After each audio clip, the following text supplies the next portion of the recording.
Let's make history. If you ask the average Puerto Rican in New York or Chicago, depending on age, who Lolita Lebron was, chances are they probably wouldn't know, which is sad because she gave a huge sacrifice, which has been swept under the rug. Once upon a time, there existed an introverted little girl who preferred the solitude of nature rather than the things that children of her age prefer to do for fun. She was born and raised in Pezuela, which is a barrio or neighborhood in Lares, a town which is most known for a famous revolt known as El Grito de Lares. Her and her family lived on a plantation where her father worked for not much money.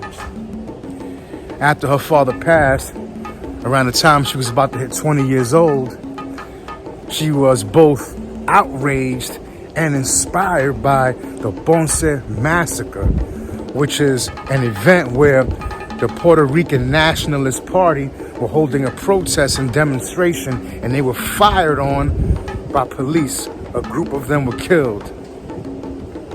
So Lolita Lebron, some years later, moved to New York City and actually joined the Puerto Rican Nationalist Party, where they were very active in the States.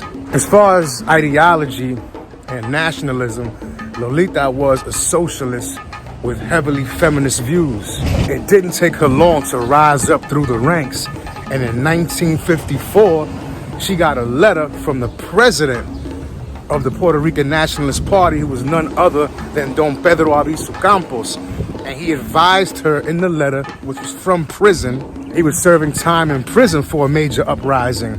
But that's the topic for another discussion. Check out my video on Don Pedro Albizu Campos. Don't forget to subscribe on YouTube and hit that like button. But Don Pedro advised her to carry out an attack on a major United States location to bring awareness to their goal, their movement of gaining complete independence for Puerto Rico and not just be a territory of the United States. On 1 March of 1954, Lolita and several other party members stormed the United States Capitol and fired 20 rounds, wounding several congressmen. She was sentenced to 50 years. After serving 25 years, in 1979, she was pardoned by President Jimmy Carter. And she lived to 90 years old when she died in 2010.